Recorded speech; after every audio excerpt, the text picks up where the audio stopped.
Hoje vamos estudar mais um pouquinho do livro de Jó, lição 8. A teologia de Zofar.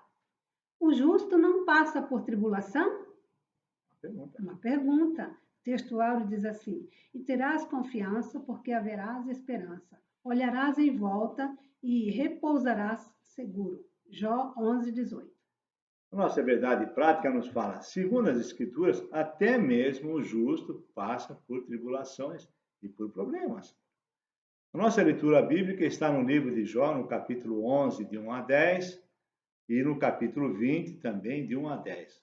Vocês que estão assistindo podem depois pegar a Bíblia e fazer a leitura bíblica. A introdução nos fala assim: nessa lição vamos estudar o que Zofar vai debater com Jó. Assim como Bildad e Elifaz, os dois amigos anteriores, Zofar vai dizer que o sofrimento é para os pecadores. Os justos não sofrerão. Coitado. O discurso de Zofar tem por intento acusar Jó. Zofar é o mais duro dos três que falaram a Jó. Zofar foi muito duro. Zofar derrama todo o seu ressentimento contra Jó. Afinal, Elifaz e Bildad haviam falado e Jó não havia se convencido. Ele está muito nervoso. Acusa Jó de se levantar contra a sabedoria de Deus. Aconselha Jó a se voltar para Deus. No primeiro tópico, Deus se mostra sábio quando aflige o pecador. No primeiro item, Deus grande e sábio. Zofar defende que o sofrimento é só por causa de pecados. Julga que se Jó está sofrendo, porque não é justo. É o famoso julgamento de causa sem conhecimento da causa. E nós fazemos isso, Pedro? Fazemos. Só sempre. Só sempre. Para Zofar, a sabedoria de Deus é reprimir os maus. Para ele, os bons jamais passam por tribulação. É a teologia da retribuição. Se é bom, não sofre. Se é mal, tem que sofrer. É a teologia da retribuição. Zofar não demonstra a mínima compaixão pelo sofrimento de Jó e acusa Jó de se comportar como um animal irracional, como se fosse um jumento. Olha aqui. Então, ele foi muito duro. A que ponto ele chegou, né? Ele compara Jó com um jumento que não tem entendimento. É isso que o homem faz. Humilha o próximo. Assim ele pode se justificar. E julga. E julga mesmo. Sem dó e nem piedade. E humilha, se possível, né? Se possível, humilha. E pode, assim vai se justificar. Jó 11, do 10 a 12. Se ele passar a aprisionar ou chamar a juízo, quem o impedirá? Porque ele conhece aos homens vãos e vê o vício e não o terá em consideração? Mas o homem vão é falto de entendimento. Sim, o homem nasce como a cria de um jumento montês. É isso que ele está comparando Jó. Zofar não conhecia a sabedoria de Deus para cuidar das coisas difíceis. Zofar crê que Jó utilizou palavras exageradas em sua defesa, palavras desrespeitosas, palavras cheias de justiça própria, palavras ignorantes sobre as coisas de Deus. É isso que ele acha que Jó fez. Jó 11, do 2 ao 6. Porventura não se dará resposta à multidão de palavras? E o homem falador será justificado? As tuas mentiras se hão de calar aos homens? E zombarás tu sem que ninguém te envergonhe? Pois dizes, a minha doutrina é pura e limpo sou aos teus olhos. Mas, na verdade, quem dera que Deus falasse e abrisse os seus lábios contra ti, e te fizesse saber os segredos da sabedoria, que é a múltiplice. Em eficácia, sabe, pois, que Deus exige de ti menos do que merece a tua iniquidade. Nossa! Você viu o que ele fala para Jó? Você está sofrendo pouco, Jó. Você merecia sofrer muito mais do que isso. Zofar está constrangendo a Jó. É isso que quem vai julgar sem conhecer os fatos, constrange a pessoa. No item 2, Deus não é indiferente à ação do ímpio. Deus não é indiferente à ação do ímpio. Zofar está buscando a condenação de Jó, por ele e por Deus. Zofar se havia já... Vou botar. Para Zofar, Jó havia se autodeclarado puro e sem culpa, e isso ele não aceitava. Para ele, Deus não é indiferente aos atos dos ímpios, como parecia que Jó havia sugerido. Zofar está defendendo a sua teologia da retribuição, uma teologia muito utilizada na época de Jó. Zofar queria que se Jó debatesse com Deus sobre a sua situação, conforme era o desejo de Zofar, não é que Deus queria debater com Jó. Zofar queria que Jó fosse debater com Deus. Deus condenaria Jó. Deus não ficaria a favor de Jó. É o que algumas vezes fazemos na nossa vida. Nós tomamos o lugar de Deus e julgamos e apontamos. Como se Deus não fosse onisciente, onipotente e onipresente. Exatamente. Deus sabe de tudo. De tudo. O julgamento é dele. Por isso que Cristo vai dizer... A ele pertence o julgamento. Amém. Por isso que Cristo vai dizer, a ninguém julgues. Para que não seja julgado. Amém. Como Zofar, Jó estava sendo castigado pelas suas transgressões. Deus iria dizer para Jó que ele era culpado. Na verdade, Zofar está falando, mas Deus não falaria isso. No fundo, amigo do Jó, o está condenando sem conhecimento completo dos fatos. É mais fácil condenar sempre. Sempre é mais difícil defender. No lugar do outro. Se colocar no lugar do outro. Se compadecer da miséria. Se compadecer. Quando você for orar, meu irmão, por alguém, se coloque no lugar dele. Fala para Deus. Pai, é como se eu estivesse sofrendo. No item 3, todos se passando por sábios. Jó reage com ironia à pretensa sabedoria de seus amigos, para Bildade e lhe faz e agora para Zofar. Jó 12:2. Na verdade, vós sois o povo, e convosco morrerá a sabedoria. O que Jó está dizendo? Vocês são sábios demais, exatamente, né? Vocês sabem tudo, sabem até a meu respeito. Exatamente. Para me condenarem? Sabe o que Jó está dizendo? Uma coisa que de vez em quando eu falo. Bildade ele faz e Zofar são a plateia. E aplaude ou vaia. Os dois amigos de Jó, Bildade e Elifaz, se julgam muito sábios aos seus próprios olhos. Estavam se levantando como donos do saber. Meu Deus, isso acontece constantemente com algumas pessoas que acham que são os grandes especialistas. Aliás, estamos vivendo uma época de grandes especialistas. Nessa pandemia, o que não faltou foi especialista. É isso aí. E até agora não sabemos como lidar com essa situação. Exatamente. Nem com os especialistas. Zofar pretendia ser o representante de Deus perante Jó. Às vezes, as pessoas se fazem representantes de Deus e acusam, mas não defendem. Deuteronômio 5:11. Não tomarás o nome do Senhor teu Deus em vão, porque o Senhor não terá por inocente ao que tomar o seu nome em vão.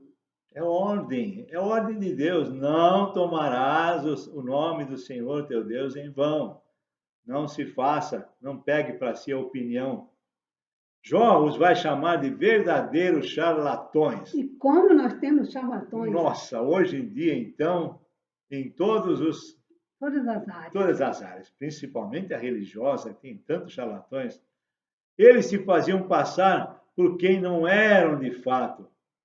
Jó está decidido a deixar de seus amigos e ir diretamente a Deus. E à fonte. Ir à fonte, é isso que nós temos que fazer. Jó 13:3-5. Mas eu falarei ao Todo-Poderoso e quero defender-me perante Deus. É onde nós temos que ir, é a cruz de Cristo. Vós, porém, sois inventores de mentiras, e vós todos médicos que não valem nada. Quem dera que vos calasse de todo, pois isso seria a vossa sabedoria. Se ficar calado, aí você é um sábio. Exatamente. É isso que Jó está falando aí para eles. Exatamente. Jó havia entendido que havia uma sabedoria de Deus que seus amigos não conheciam. Vai ser o assunto de uma das próximas lições. Não tinham o conhecimento de Deus. Esta sabedoria, quando revelada, ficaria ao lado de Jó. Isso pode ser visto no capítulo 28, que vamos estudar. Você pode se preparar, porque vamos estudar o capítulo 28. Jó 28, 28. E disse ao homem: Eis que eis que o temor do Senhor é a sabedoria, e aparta-se do mal a inteligência. Exatamente. O temor do Senhor do é a Senhor sabedoria. é a nossa sabedoria. Amém. Se eu temo ao Senhor, eu estou sendo sábia. Exatamente. O que eu fiz hoje, Temo? Eu tinha algo para resolver e eu fui pedir a quem? A Deus. A Deus. Ele Porque resolveu. eu pedi para o meu marido e ele disse assim, não, e ainda ficou bravo. Aí eu fui lavar roupa e disse, Deus, agora é contigo. Eu quero que tu toque lá no coraçãozinho dele e mova para que ele possa me ouvir se essa for tua vontade. Os irmãos estão vendo como eu sofro? Os homens julgam pelo seu conhecimento ou pelos seus desejos. Porém, há uma sabedoria de Deus que sonda os corações. Única que sonda os corações é a sabedoria divina. Deus, daqueles que são chamados pelo nome do Senhor. Deus não vê como os homens veem, nós vemos pela nossa ótica. Deus não vê assim. A gente vive por vista, quando deveria viver por fé. O pastor Valdeci sempre fala isso. É isso aí. Vamos viver por fé e não por vista. Podemos ver o exemplo da unção de Davi. 1 Samuel 16, 7. Porém o Senhor disse a Samuel, não atentes para a sua aparência, nem para a grandeza da sua estatura, porque o tenho rejeitado. Porque o Senhor não vê como o homem vê, pois o homem vê o que está diante dos olhos. Porém, o Senhor olha o coração. Ele olha para o íntimo. Essa é a grande diferença entre Deus e nós. Nessa passagem aqui, ele estava escolhendo qual seria o rei, né? E passou todos os irmãos e ele disse, ainda não é nenhum desses. Porque Samuel estava vendo como o homem vê. É esse o mais bonito, o mais alto? Não, não é esse que eu quero, não. Peraí, né? Deus vê o coração. E Davi era um homem segundo o coração de Deus. No tópico 2, a conversão como resposta à aflição. Primeiro item, purificação moral. Zofar está terminando o seu discurso sobre a situação de Jó. Ele não tem dúvida nenhuma da culpa de Jó. Assim, ele fornece uma forma de Jó se restabelecer com Deus, por meio da purificação moral. Zofar intima a Jó a se arrepender e se converter a Deus, porque essa era a teologia dele. Por isso, ele dá 3 passos para Jó executar. Primeiro, uma conduta correta. Jó 11:13. Se tu preparares o teu coração e estenderes as tuas mãos para ele. É isso que ele quer que faça, que ele prepare o seu coração e vá a Deus. O segundo item é a oração. E o terceiro item, renúncia ao pecado. Jó 11:14. Se há iniquidade na tua mão, lança-o para longe de ti, e não deixes habitar a injustiça nas tuas tendas. É isso que ele diz para Jó. E ele está certo, é assim mesmo. A conduta é essa para quem está em pecado. Exatamente. Confessar, orar e renunciar. Essa é a conduta correta. Mas não se aplicava à vida de Jó, porque Jó não tinha nada disso. E Zofar está fazendo um pré-julgamento. Se Jó cumprisse esses 3 passos, se reconhecesse que estava em pecado, Deus o restauraria da sua situação. Era isso que Zofar achava. Este arrependimento é um arrependimento externo, não tem nada a ver algo que vem do coração. Zofar está usando a teologia do moralismo salvífico. Vou ser salvo porque sou bonzinho. Isso está esquecendo da graça de Deus. Sou salvo porque Deus quer que eu seja salvo. Só pela graça de Deus nós somos salvos. Esse era só um ritual. Até depois, lá na frente, com Moisés, quando vier a lei, você pecou, compra um boi, vai lá, sacrifica e você está livre do pecado. Não é nada disso. Isso era uma coisa externa. Para Zofar, estes 3 passos eram o suficiente para conseguir o favor divino. Este é um método que chamamos de legalismo religioso. É só feito na parte externa. O que vale é o sincero arrependimento diante de Deus. Exatamente. O item 2, é possível negociar com Deus? É uma pergunta. O conselho de Zofar é que Jó negociasse com Deus, assim estaria livre de todos os seus problemas. Porém, era isso que o inimigo queria que Jó fizesse desde o começo. Mostrar que Jó era só um homem temente a Deus. E Deus o abençoava muito, e por isso ele era temente a Deus. É a teologia da retribuição de novo. Jó 1, do 9 ao 11. Então respondeu Satanás ao Senhor e disse: Porventura teme Jó a Deus de balde? Porventura tu não cercaste de sebe a ele e a sua casa e a tudo quanto ele tem? A obra das suas mãos abençoastes e o seu gado se tem aumentado na terra? Mas estende a tua mão e toca-lhe em tudo quanto ele tem, e verás se não blasfemas contra a ti na tua face. É isso aí. Era isso que o inimigo queria que Jó fizesse, admitisse o erro e assim estar indo contra Deus. O inimigo acusou Jó de ter uma fé interesseira. Vimos isso na lição 1. Se Jó tivesse seguido o conselho de Zofar, teria feito exatamente o que o inimigo queria que ele fizesse. E ele não fez. No item 3, a angústia de Jó. Diante das acusações de seus amigos, diante do silêncio de Deus, Jó começa a se desanimar. Não é para menos. Não é para menos. Foi muito difícil. A sua conclusão é de que o justo sofre. Essa é a conclusão que Jó tinha. Jó não podia aceitar a tese de Zofar. Se Jó admitisse que tinha culpa, era assinar um termo de confissão. Estaria assumindo algo que não havia feito. Jó sabia da sua integridade, não iria se sujeitar a um capricho do seu amigo. Esta situação lança Jó em um dilema. Não fez pecado e nem transgressão. Como podia estar sofrendo? É um dilema, porque a teologia da época era que o justo não sofre. No capítulo 14, Jó vai demonstrar sua falta de esperança, vai se comparar a uma flor cortada. O que acontece com uma flor cortada? Você coloca num vaso. Ela dura alguns dias e depois Sombra. morre. É como a sombra que desaparece quando a luz se apaga. É um trabalhador que perde o seu emprego. Meu Deus, nessa pandemia. Fica em desespero. Fica em desespero. Qual é o sentido da vida nessas circunstâncias?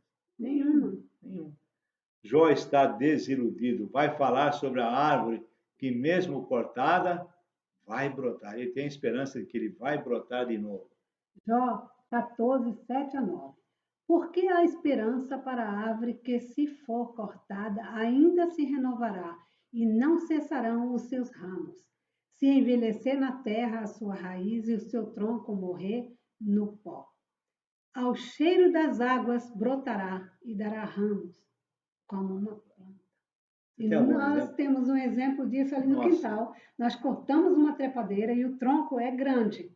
Mas toda semana nós temos que tirar os brotos se a gente não quiser que ela reviva de novo. É porque é recente que nós cortamos. Não, tem mais de um ano. Mais de um ano e constantemente aquele tronco. Toda semana, sagradamente, temos que tirar os brotos, porque senão arrancar aquela raiz. Era isso que Jó está dizendo. Ao cheiro das águas, se você está caído, meu irmão, ao cheiro do Espírito Santo, ao cheiro de Deus, ao cheiro de Cristo, vai ter um renovo. Vai ter um renovo. Você vai voltar a renovar. Porque tenha esperança. Não perca a esperança. Exatamente. Jó pergunta sobre o homem que morre. Embora ele fosse temente a Deus e piedoso, estava angustiado. Jó 14, 14. Morrendo o homem, porventura tornará a viver? Todos os dias de meu combate esperaria até que viesse a minha mudança. Jó, ele quer morrer. Ele não aguenta Não mais. aguenta mais. No tópico 3, natureza e mensagem do livro de Jó. Isso é muito importante. O castigo dos maus. No capítulo 20, vamos ver o segundo discurso de Zofar. Zofar fala a Jó sobre a prosperidade dos ímpios, uma prosperidade falsa, que tem uma duração breve, mas ele não conhece a vida, né? Zofar está repetindo o discurso dos seus amigos de Jó, Bildade, e ele vai discorrer sobre o ímpio. Jó 20, 4 e 5. Porventura não sabes tu que desde a antiguidade, desde que o homem foi posto sobre a terra, o júbilo dos ímpios é breve e a alegria dos hipócritas momentânea? É isso, mas é uma verdade mesmo, mas não é uma verdade 100%. Zofar compara os deleites do ímpio a uma comida estragada. A comida até pode matar a fome, mas depois a digestão, barbaridade. Jó 20, 12 a 14. Ainda que o mal lhe seja doce na boca, e ele o esconda debaixo da sua língua, e o guarde e não deixe antes o retenha no seu paladar, contudo, a sua comida se mudará nas suas entranhas, fel de áspide será interiormente. Vai até matar a fome, mas vai dar um revertério. Isso quer dizer que tudo que o ímpio adquiriu de forma desonesta terá que ser devolvido. Então, as pessoas têm uma falsa ilusão sobre a teologia da prosperidade. A prosperidade não são bens materiais, não é o ter que vale, é o ser que vale. É isso que vale. É você ser diante de Deus, porque o ter fica tudo aí. Exatamente. Tudo que eu tenho vai ficar aí. Como diz o pessoal aí, caixão não tem gaveta. Pois é. O próprio Deus será o adversário do ímpio. Deus julgará e punirá. É Deus que vai julgar. Não fique julgando. Ele ficou rico por alguma coisa. Isso é problema dele com Deus. No item 2, Jó diante de um paradoxo. Paradoxo é uma forma de contrapor uma ideia à outra. Eu sempre gosto de usar o paradoxo do Pinóquio. Pinóquio fala, meu nariz está crescendo. Se ele falou a verdade, ele está mentindo. Se ele está mentindo, está falando a verdade. Isso é um paradoxo. Jó está se referindo à afirmação de Zofar. Os maus sempre são punidos. Os ímpios poderiam ser punidos. Porém, parece isso que nem sempre acontece assim.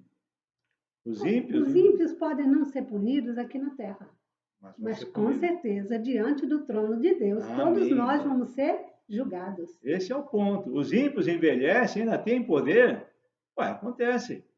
Jó 21, 7. Por que razão vive os ímpios, envelhecem e ainda se rebustecem em poder? Nós conhecemos uma série de pessoas, principalmente políticos, que roubam riquíssimos e morrem riquíssimos. Mas depois, isso vai nos remeter ao Salmo 73. Esse é o primeiro salmo do livro 3 de Salmos. São vários livros, né? Porém, o fim dele já está determinado. É isso que ele fala. Vê para nós. Salmo 73, 17 a 19. Até que entrei no santuário de Deus, então entendi eu o fim deles. Certamente, tu os pusestes em lugares escorregadios. Tu os lanças em destruição. Como caem na desolação, quase num momento, ficam totalmente consumidos de terrores. Pode ver que quando a polícia chega na porta do político, pronto. Ou do bandido. Do bandido, já fica cheio de terror. E além disso, não importa o que vai acontecer com ele aqui, ele vai ter que ser julgado lá do outro lado. No item 3, a verdade vem à tona. A verdade sempre vem à tona. Essa que é a verdade. Sempre, sempre. Não há nada oculto que não haja de ser revelado. A teologia da retribuição não se aplica a todas as situações, nem a todas as esferas da vida do homem. Não é sempre que sou bonzinho, ganho, se sou malzinho, perco. Deus sabe todas as coisas. Deus tem os seus desígnios e é Ele que tem o poder na mão. Ele é soberano. E Deus é sobre tudo. soberano sobre tudo. É isso, minha filha. Deus é soberano na sua vida porque ele tem que ser. Amém. Deus é É soberano soberano. sobre a nossa vida e sobre tudo que há na face da terra. Tudo está debaixo do poder de Deus. Com certeza. Mateus 5:45. Porque faz que o sol se levante sobre maus e bons, e a chuva desça sobre justos e injustos. Porque Deus sabe que o injusto precisa comer, beber, Se precisa de tudo isso, se alimentar. alimentar para ter uma chance de se arrepender. Então, e mesmo que ele não se arrependa, Deus não é como nós, castiga ele. Não, Vingativos. Né? vingativos. Ele faz chover sobre justos e injustos, e o sol nasce para os bons e para os maus. E a prosperidade também, para os bons e para os maus e para todos. Porque tudo é o desígnio de Deus. É Ele que faz, é Ele que permite. Conclusão. Vimos mais um pouco da defesa de Jó perante seus amigos que o acusam do pecado oculto. Jó está convencido da sua inocência, que não cometeu algo que justifique o sofrimento que ele está passando. Os amigos partem da premissa de que Jó tem um pecado oculto. Assim, tentam usar argumentos para o acusar. Eles não têm conhecimento do que Deus está fazendo. Sempre é mais fácil acusar, Miralvinha. Apontar sempre é mais fácil. Sempre é mais fácil acusar. Defender é mais difícil. Jó chega ao seu limite de desesperança. Porém, Jó não blasfema contra Deus. É isso que o inimigo queria que ele Porque fizesse. ele era íntegro, reto e temente a Deus. E tem mais, ele se desviava da aparência do mal. É isso aí. Vamos orar. Pai, nós te agradecemos por mais essa aula, essa palestra que nós podemos gravar, Pai. Abençoa, Senhor, que as pessoas que forem ver possam entender qual é a tua santa, preciosa vontade, Pai. Nós te agradecemos por mais essa oportunidade. Em nome de Jesus. Amém. Amém.